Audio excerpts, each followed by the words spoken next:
It's Lucy Lich, and this is Tiny House Conversations. It's the Australian-based podcast where I interview experienced tiny houses, tiny builders, and adventurers in the tiny world so you can discover how to create, build, and transition into tiny life.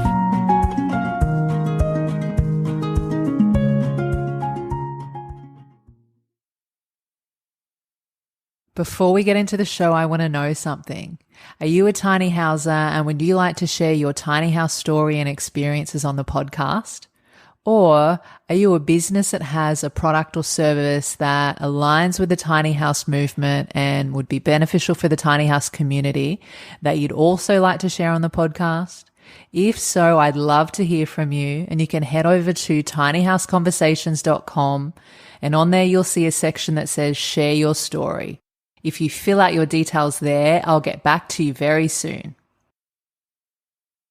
Welcome back to Tiny House Conversations.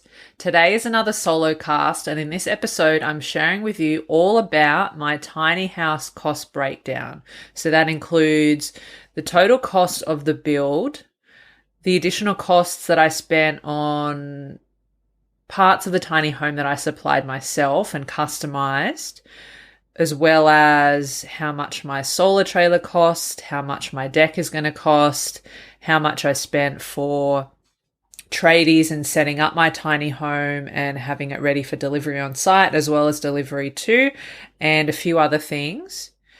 But first, I want to start by mentioning that in episode number 27 with Joe Arneson from LJM Carpentry and Construction, he said something really important to know, especially if you're at the start of your tiny house journey, in that the cost of your build with your tiny house builder, if you choose to go that way, is not your final cost. So that means that if you're needing to budget and, put away certain amounts of money for your overall tiny house build, and as well as setting up your tiny house lifestyle, that you really have to leave room for not just the build itself, but all the other things that come later. And I will be sharing with you what that looks like for me.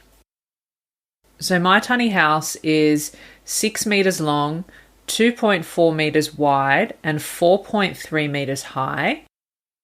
And you may or may not already know that it was built by Designer Eco Tiny Homes, who are based in Ulladulla on the south coast of New South Wales. Now, I have a spreadsheet of tiny house expenses, and I feel like throughout the whole process it continued to get longer and longer and longer as I realized and learned, different things that I needed to consider and stuff that I wanted to add to the home and all of that. So I'm not going to share with you every single thing that's on that spreadsheet, but I am going to share with you some of the main things. I will share some of the costings, and then I'll give you an overall cost at the very end. And let's start with the total build cost. So the total build by Designer Eco Tiny Homes came to just under 100,000. So it was 99 something. It changed a little bit after we signed the contract because there was a couple of modifications during the build process. Interestingly enough, and I think this is something that the tiny house builders share and are transparent about, just because we all know that inflation has been happening and the cost of living has risen quite a lot in the last few years with everything that's been happening. And so interestingly enough, when I first went to visit Designer Eco at their workshop towards the end of 2020, September 2020, the same tiny house would have cost me about 20 grand less. Isn't that a massive difference? And, a lot of it is due to the cost of materials rising. And of course, these tiny house building companies have big teams that they need to account for, that they need to pay. And of course, the rising demand and supply of tiny houses in general. So I think there's a lot of things going on in there. But I thought I'd share that with you because that's a big difference. And if you're someone that is sitting on the fence, maybe you know that you want to go tiny, and maybe you do have the funds available already, and you're kind of like going, okay, I don't know when is the right time, when should I do this? If you have that financial aspect in mind, because I know that that's one of the most primary factors for most of us, I would say, when it comes to going tiny, is this financial aspect, that the longer that you wait, the more expensive it's going to get. And of course, I mean, I went through this myself. Sometimes it's not the right time, and we don't have all the funds necessary in the beginning. And so unfortunately, we may have to wait, and then we see that the price goes up, which is exactly what happened to me. Now, with my total build cost, there were a number of items that I was able to customize or supply myself. And so that total cost doesn't include my bed and my mattress. So I moved from Sydney to the South Coast in the middle of 2022, and I didn't bring a bed or anything like that with me. And I knew that I wanted to, it was time for me to get a new bed anyway. I think I'd had my last one for quite a long time, and I knew that I wanted to go with a natural bedding company and just have all natural materials. And so I got a new bed base and a new mattress from the natural bedding company. And the total for those was $3,824 at the time. And just for interest's sake, and I'll put a link in the show notes to this as well, I got the Lowline bed frame, which is a minimalist bed frame, and I also got the Aurora mattress. And so the Lowline bed frame is made from Tasmanian oak and pine, both untreated. And then the Aurora mattress is made of certified organic latex, and it has a cover of organic hemp and cotton. So the next thing I supplied was the composting toilet, and I already mentioned this in episode 44 when I was talking about my custom design. I put a link in the show notes at tinyhouseconversations.com, that I was deciding between, should I get a split system or should I get a self-contained? A split system, I think, is really good for if you know for sure that you're going to be in a place long term. And because I was going through the design process and my parking space wasn't 100% confirmed at that time, I figured that a self-contained toilet like the Wandering Wally would be just easier to manage in a more short-term situation if that was the case, or in a situation where my parking space was up in the air and I wasn't sure if I was going to be somewhere for a longer period of time, or if I was going to maybe have to go to a caravan park initially just as a short-term thing until I found a long-term space. But it turned out that I actually, as you'll know if you listen to my tiny house parking space episode, I'll also put a link in the show notes, that I did end up finding a long-term parking space that I feel like I'll probably be able to be at for at least 2-3 years, maybe longer, just depends on what happens.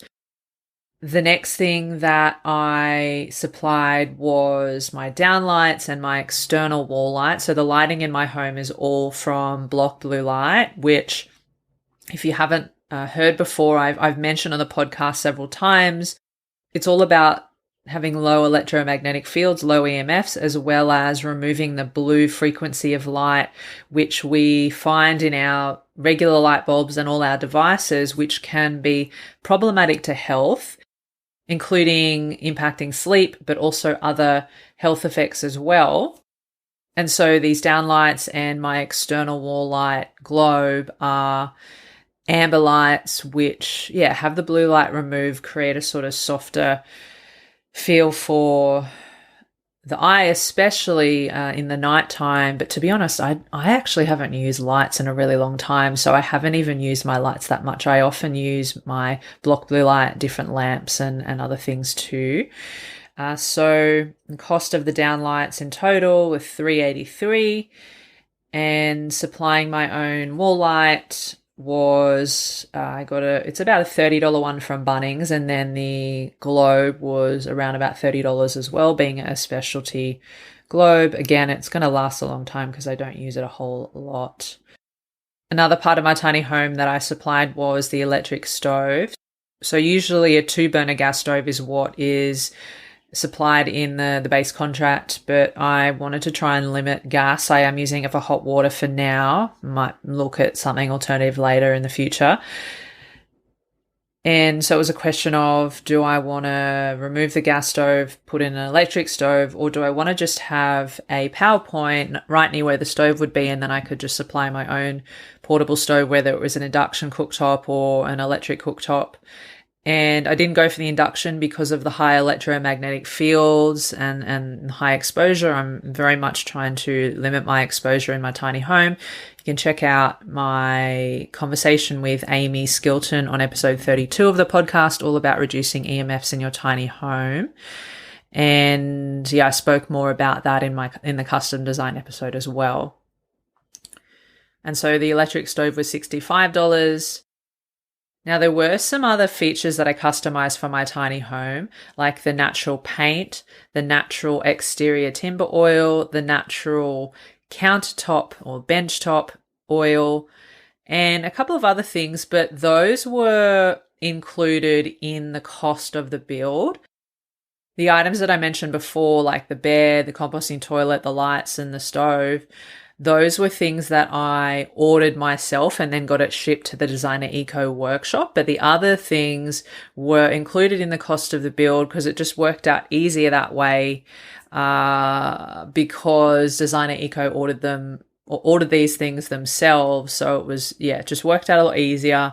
There were other things like I had an additional timber handrail that's coming down from the sleeping loft next to the stairs, and a couple of other things I can't remember offhand right now. But yeah, all of that was included in the cost of the build that I mentioned at the start. And then moving to the outside of my tiny home, so the solar trailer. Now, I ended up getting a 6-panel solar trailer with a manual generator. Other options are to get it with an automatic generator. You can also get a 4-panel with a manual or automatic generator. Some of the reasons that I chose the 6-panel with the manual generator, well, obviously, the more panels that you have, the quicker the batteries will recharge, and also, obviously, the more power that you'll have on sunny days, especially. And the reason for the manual generator, because I think most people will commonly go for the automatic because then they don't even have to think about it, out of sight, out of mind. One thing was I actually like to be involved in the workings of the systems in my home and just having a deeper understanding of how things work and all of that. And I figured that if I was to have to monitor it, the system, and then go and actually physically turn the generator on those days that I needed it, that it would give me more of a feel and understanding and deeper insight into everything, and also just not having to, I guess, succumb to all the convenient stuff, that happens in our life when we choose convenience over maybe something that takes a little bit longer to do. We're missing out on a lot of other things, and that's another story for another time. But I just know that for me, I don't mind if I need to do things that take a bit longer or whatever it might be, if it's going to benefit me in some way. And then the other thing is, I believe that if you have an automatic generator, that there is an extra part that comes with that where it's connected to the rest of the solar system and communicates to the generator, when the battery drops to a certain percentage to start up, and that component is wireless. And as I mentioned before, reducing electromagnetic fields, and especially wireless fields in and around my tiny home, is really important to me for health reasons. And so getting the manual generator obviously removed that aspect of it. And then I also ended up customizing the inverter, because the usual inverter that they use was an Easy Solar, Victron Easy Solar inverter that has wireless and Bluetooth and all of that stuff, Wi-Fi, but you can't turn it off. And so I asked for one either that didn't have it at all, or that where you could turn it off or remove it. And it seems like a lot of things these days are coming with the wireless and Bluetooth and smart functions. And so the inverter that I have can turn those functions off to minimize those electromagnetic fields. And then the other part I customized for the solar trailer was to have a longer cable. So if at some point down the track I wanted to situate my solar trailer further away from my tiny house for whatever reason, that I had that longer cord. If you're the further away that you are with your power source from your tiny house, you need a much thicker cable so that the energy current doesn't drop off at a distance. And so, that cost me a bit extra. And so the total for my solar trailer, including the custom parts, ended up being $22,155.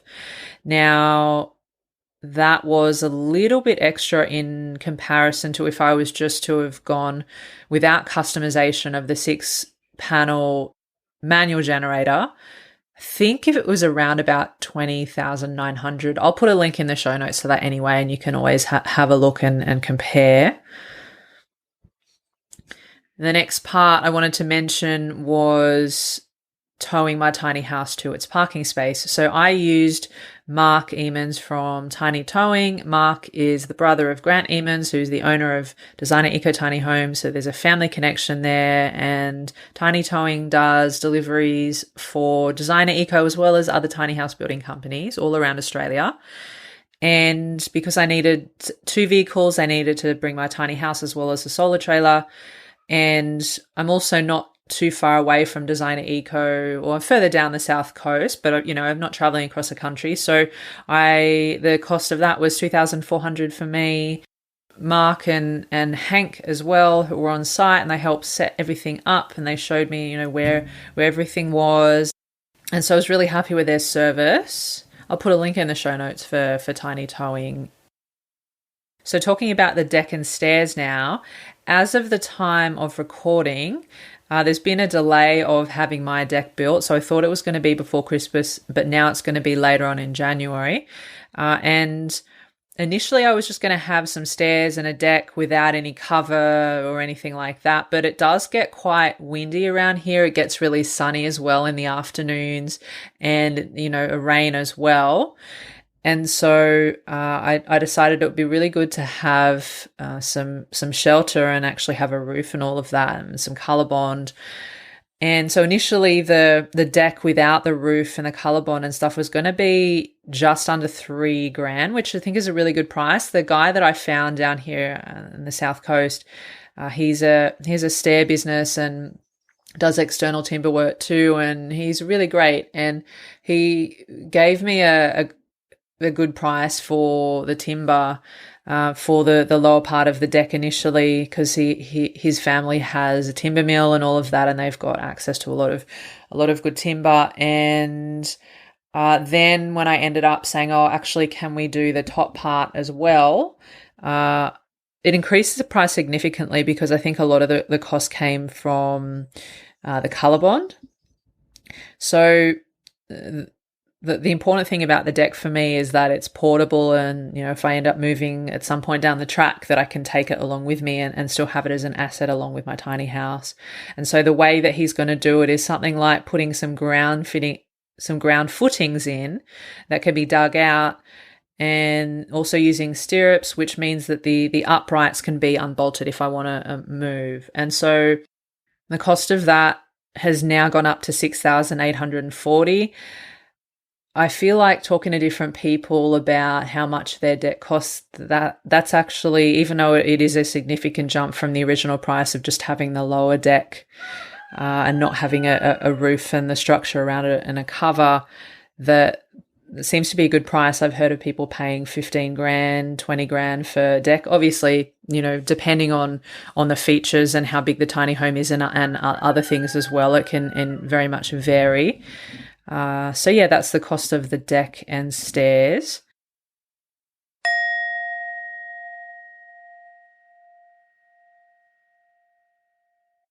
And now for a quick break from this tiny house conversation.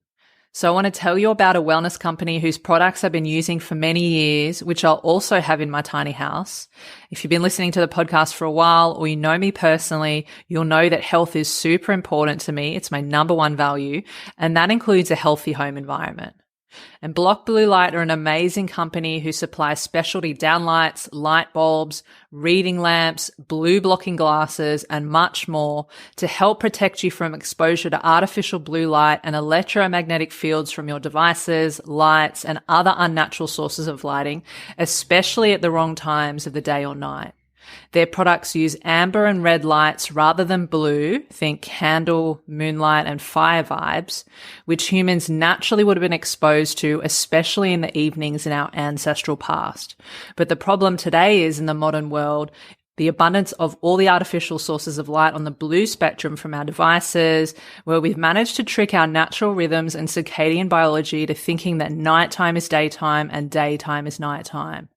That means the blue light from your phone, computer, or other devices at night makes your body think that the sun is out, and therefore your physiology expresses itself as if it were daytime, which can lead to things like trouble falling asleep, interrupted sleep, or sleepless nights, as well as other health effects. And just like anything, the key is what else happens from this unnatural exposure over the long term. I love my Block Blue Light blue blocking glasses to wear during the day to work on my computer, as well as their light bulbs and twilight sleep lamps at night, and their twilight red light torch for camping weekends away. And in my tiny home, all my downlights are from Block Blue Light, which means I never have to worry about exposure to unnatural light. And for someone who has had challenges for several years, I absolutely notice a difference in sleep when I use my specialty blue blockers, lamps, and lights, which have been shown to support production of your sleep hormone melatonin for healthier sleep patterns. And if you haven't noticed, yes, I'm a nerd who goes to great lengths for my health. The good news is Block Blue Light are offering you 10% off your order when you use my unique link and code. Just head over to tinyhouseconversations.com/blue light and use the code THC podcast. THC is for Tiny House Conversations to get your discount. There's also a link in the episode show notes for your easy access. Now back to the show. Now moving on to setting up my tiny home and engaging tradies and contractors to come and finish off some of the works. So before my tiny house arrived, one of the things that the landowner did here, you might be able to hear the rooster in the background. One of the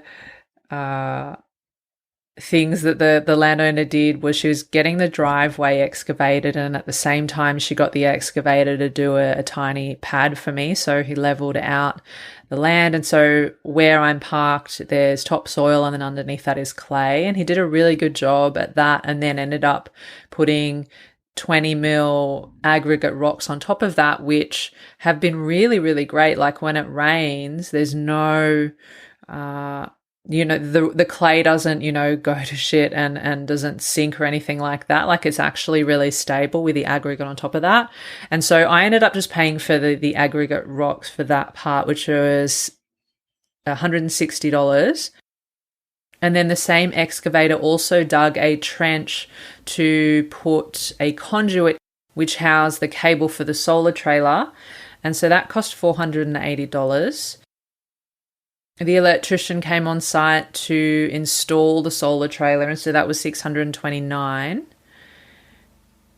And then in terms of the gas bottles, so there's a rural store down here near where I am, and they do a gas bottle exchange. And so because I live a little bit further out to them, the area that I'm in, you got to order 2 of those big 45 kilo gas bottles as a minimum, which suits me just fine because it means that I have to order less, and I've also got space for 2 bottles just on the end of my tiny, and then you just pay a small higher fee per year for those bottles. And so that came to $383 as a startup cost for my gas, which will hopefully last me a while. Even though I'm using it for hot water, which can be one of the most energy consuming sources of when you're using gas, I'm very mindful of using the hot water as well, as mindfully as I can. And then the last cost I'll mention when it comes to tradies is the plumbing. So I'm super grateful that there was already a rainwater tank on site at my tiny house, and it's collecting rainwater off the shed that I'm parked right next to. And so I didn't need to supply my own rainwater tank, which I'm so grateful for now especially, and maybe down the track, I'll need to get one if I'm moving to a different place that doesn't have one. But it saved me so much money, probably thousands of dollars initially. And I think that, because there were so many other costs at this time, it really helped that I, didn't have to worry about that. However, it is quite a cost it has been quite a cost to get all that set up. So the plumber connected my tiny to the existing rainwater tank. He also provided a water pump because there wasn't one already.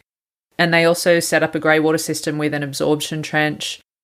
So the total cost for that was around $5,272. Yeah, as I mentioned, it was a pretty big cost. But because I, had to buy a water pump, which, you get what you pay for with that, and don't want to necessarily get a cheapo model because I'll probably end up having to replace it a lot sooner. And it was like a whole day's work as well. So, and I guess if you've got the skills to do these kinds of things yourself, you can obviously save a lot of money.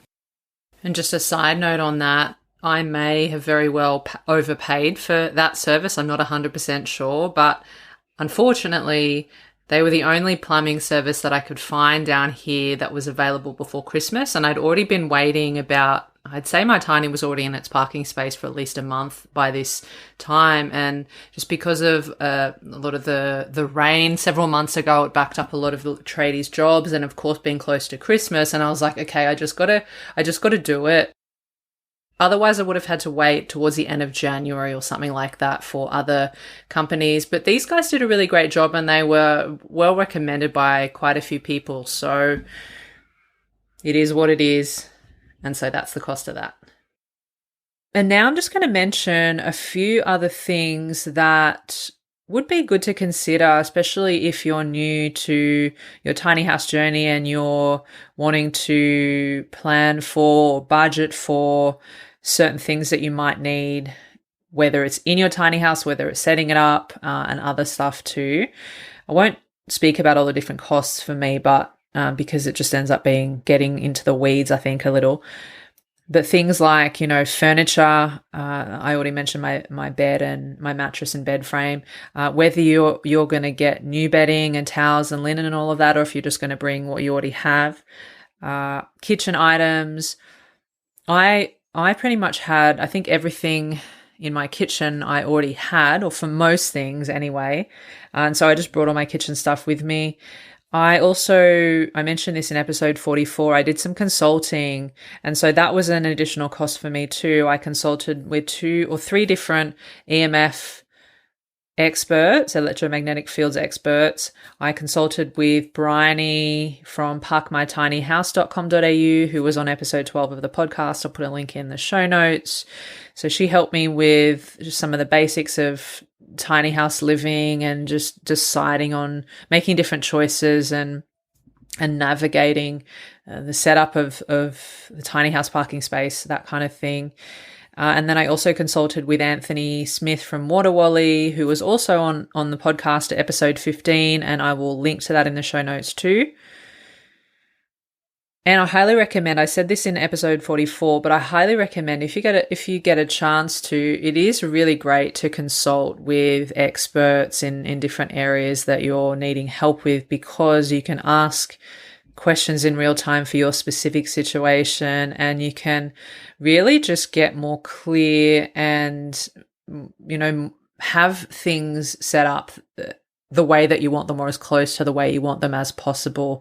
And, it's always great to just have people on your team that can help you, because, just in a general sense, going to get a bit philosophical here. We don't have to do things alone, and having support of other people around us is really, really valuable. And I just want to say the amount of times that I've been to Bunnings in the last month since I've been here, or maybe more than a month, is I think I've lost count of that.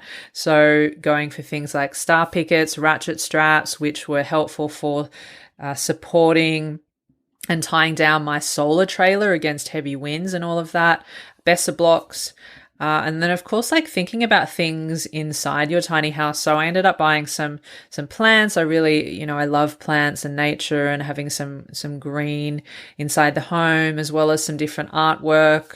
I got a bedside table down here, got it at an op shop at a really good price, so that was helpful. And then I also ended up getting a dust cover for my generator on the solar trailer, just because even though it's weatherproof and all of that, it's just nice to not have it be so dirty and to protect it from the elements and stuff.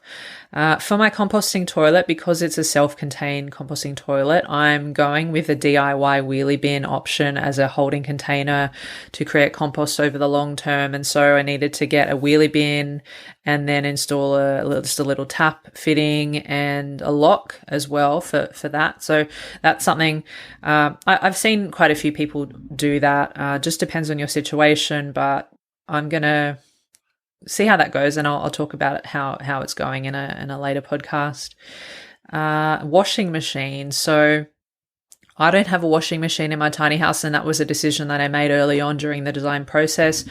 I knew that I was going to be in a smaller tiny home and just didn't want to compromise on space, and then also to, I guess, minimize the electricity thing, the water thing as well. I thought, okay, I'm not going to go with a washing machine. And so I ended up getting a portable, I guess it's like a camping type situation that's human powered. You don't need an electrical source or anything. You just need a bit of water. It's called a Wonder Wash, and it's actually something that I came across in a tiny house book. I think I might have mentioned this on an earlier episode.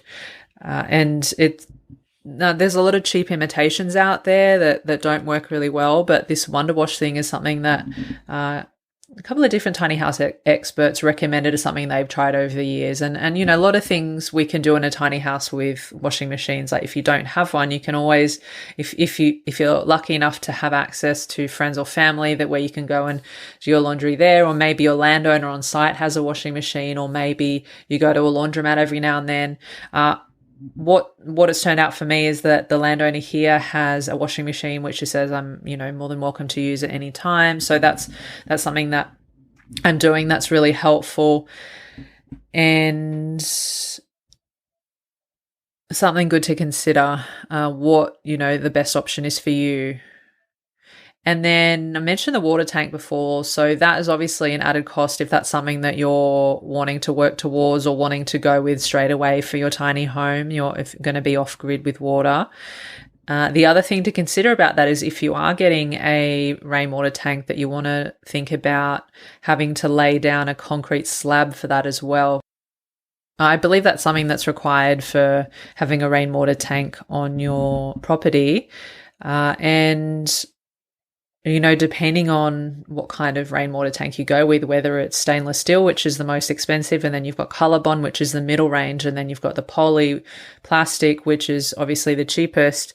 There's a spectrum of prices that you might want to consider and budget for, and just other things as well. So like if you're going to build a fire pit, if you're going to have barbecues, for me, in my lounge room, in the design process, we allowed for space for a futon sofa bed that I found online. It's an organic cotton futon sofa bed, which I haven't ordered already just because there's been so many outgoing costs and it wasn't something that I needed urgently. So I'll probably look at that next year.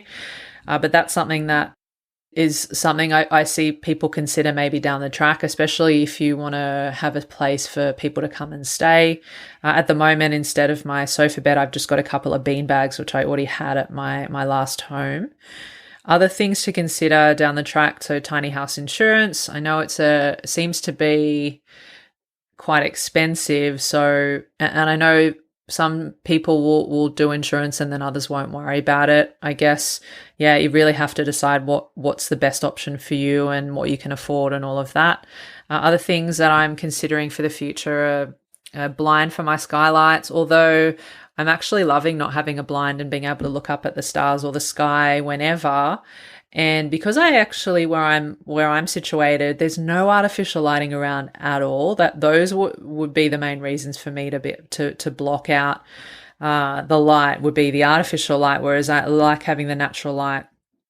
from the sun and the moon come in. So yeah, that's something maybe for down the track.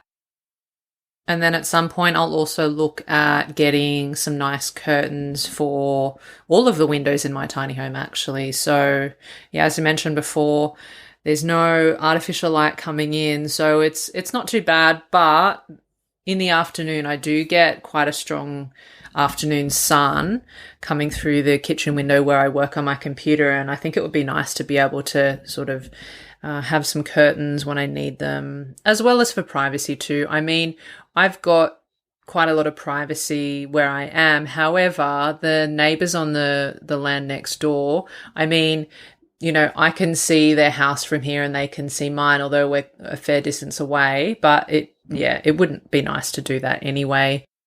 Something to look at later. And then a shed is also something. There are a few outdoor things that I wouldn't mind maybe storing outside my tiny house. It's not urgent at the moment, but things like garden tools and bucket and tent and stuff like that, outdoor stuff. And I'm sure there's many other things that you might want to consider for your tiny house journey, and there'll probably be lots of different costs that come up, just like what I experienced. As I said at the start, I felt like my spreadsheet was getting longer and longer and longer, just continuing to add more costs on, and just lots of little things. What I would say as well, just a couple of things to finish up here, what I found really helpful initially when I was waiting for my tiny house to be finished being built, and then sort of just planning on, okay, what are the things that I need to set things up? What am I going to need in my tiny house? How am I going to, you know, fill it with features and an essence that feels like me? Like, am I going to put artwork in it? And just all the little bits and pieces that you might need from a place like Bunnings. What I found most helpful, instead of getting super overwhelmed in, oh my God, I have this like massive list of stuff I need to get. So then I like go out and get it all at once, or I try and guess like what I might potentially need before, you know, the tiny arrives or before the solar trailer arrives. What I found most helpful was just getting a few things like bit by bit, not all at once. So sometimes it might have just been one thing at a time. And I think that goes back to, you know, breaking things down into small parts, that whole, like, how do you eat an elephant? Instead of trying to do it all at once, you wouldn't do that. You break things down into small parts. So that, hence why, and Bunnings is only probably 20 minutes down the road. It's not that far. And, you know, I'll often go down that way anyway, into town. And so I didn't mind, or haven't minded, and I still need to go to Bunnings probably quite a few more times over the next, you know, weeks or months. It's actually been fine to do it that way because I'm just getting, you know, one thing done, and then I'm like, okay, what's the next thing? Or I'm getting a few things done. Okay, what are the next few things? And it's just been really manageable like that. So if I can, you know, share that with you to make it easier on your journey, I'd definitely consider just do one thing at a time, or do like a few little things at a time. Now, after all that, you probably are wondering, well, what is the total cost that I've spent overall on all of this tiny house stuff? So the total cost on my spreadsheet as it stands right now is $147,196. I'm pretty sure there are some things that I've forgotten about, left off, or there might be some more things that come up soon. So I would say it's very close to $150,000 overall. And if you're someone that's, you know, thinking about going tiny or wondering, you know, how much is all of this going to cost me, I think if it's possible, obviously we're all in different financial situations. If it's possible, I think having a sum like that in mind, say $150,000, is going to be a really good place to start, or a good place to be, a good place to have in mind. Of course, that's going to vary depending on which tiny house builder you go with, or maybe if you're DIYing your own tiny house, what size your tiny house is, if you're going to be off grid, if you, just how you're going to set up your tiny life, right? If you're going to have a solar trailer or not, if you're going to have a deck or not. I think most people probably will do the deck, and, you know, all the other variables that can go into it. The last thing I want to mention is, on this financial aspect, I'm so grateful that I had family help to be able to afford to start my tiny house journey and live in my tiny house right now.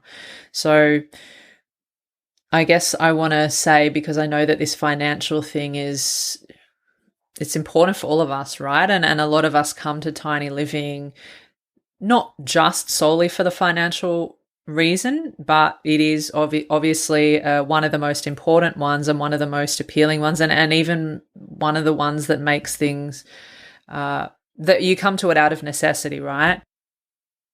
In 2020, when I went to visit the Designer Eco Tiny Homes workshop, and I knew, okay, I definitely want to live in a tiny house. I definitely want to create this lifestyle for myself. But I also felt a little bit hopeless and a little bit stuck after doing that, because I didn't have all the finances to be able to afford it all in one go at the time. And I had interferences with one of my jobs at the time, and, just with everything going on, and then the rising costs of living, there was a lot going on for me. And I felt a bit hopeless. I felt, how am I going to make this work? And, pretty discouraged. And I think a lot of us were going through and probably still going through, the aftermath of things like that. And I'm really grateful that my family, my brother and my mum, have supported me a lot in this way financially, and of course other ways as well, so that I didn't have to, one, fork everything out all at once and then be in the shit with my finances, as well as just allow me to do it in a more comfortable way, or a way that wasn't gonna stretch me super far. And so, there are options of tiny house financing, like with Great Escape Finance, who, by the way, I've had Paul Pritchett on the show in episode number 18. We'll also link to that in the show notes. I didn't want to go down that path. And I guess not everyone is fortunate to have family or friends or something in their life that might be able to help them out a bit. And that, tiny house finance might be a bit of a stretch too. And, everyone's in, different spaces in their situations and all of that. But yeah, I thought that was just a really important thing to share and to highlight, because I haven't been able to do all of this on my own. And if I did try and do it all on my own, it will probably take me a few more years to be able to afford to do this comfortably. And so I guess there's quite a few messages in here. It's, being okay to receive support. And I actually didn't ask for support. My family came to me. They knew how important it was to me. They also saw how the cost of living was going up, and then also the prices of tiny homes were going up. And so they really helped me to speed up that process. And so for me, and I don't have a time frame of when I need to pay things back, and I don't have there's not going to be interest in all of that too, which would be present if you're getting out a traditional or a tiny loan. What was interesting for me was when I had this offer of support from my family, I actually rejected it initially, and I said, no, I don't want to do this. This doesn't feel right. Like, I want to try and do this for myself. But at some point I had to, get over that, or just, let's rephrase that. I had to move through that block and whatever was stopping me from receiving support. And I think that's a bigger lesson that we can all learn of, a lot of us are very giving and we want to help other people, and we'll jump at the first chance to be able to support and help the people that we love. But then when we receive that support back to us, it can often be hard to receive. So I want to pass on that lesson is, being okay to receive support, not always being the one to give. And then I feel like as well, just in all of this, and I'm not going to go into personal details of and like nitty gritty details of all of this, but a big part in this receiving of support from family, there was also a lot of healing that I did for myself internally, working on myself, being the best version of myself, using many different healing modalities that I do in my life all the time.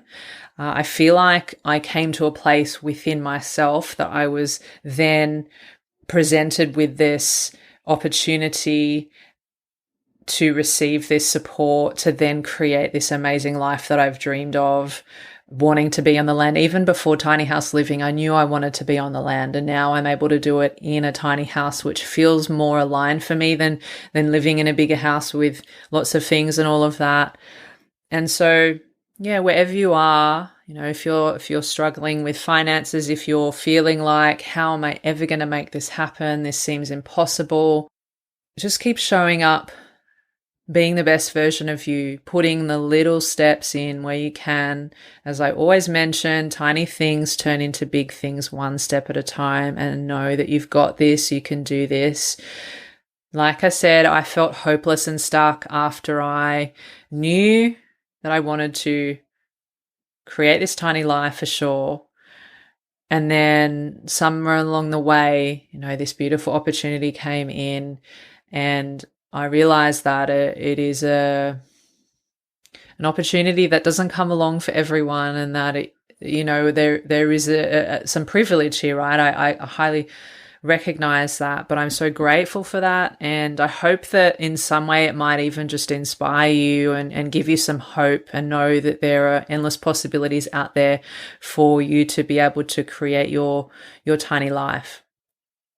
So I want to say thank you so much for being here with me today, for coming along for the ride. Now, I'll put a link in the show notes at tinyhouseconversations.com for all the different links and people and products and items that I mentioned today in the show at tinyhouseconversations.com. And wherever you are in your tiny house journey, this podcast is for you. I'll see you next week.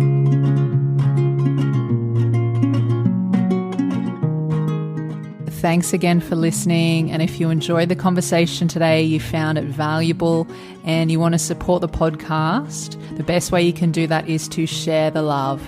That way I can keep bringing you more tiny house conversations to help you on your own tiny journey. So here are 3 ways that you can support the podcast. Number 1, if you have a friend or family member that you feel would benefit from hearing these conversations, feel free to share it with them, email them, text them, send them a telegram, do whatever you need to do to share it with them. Number 2, if you hit the subscribe button, you'll know exactly when the next episode is live.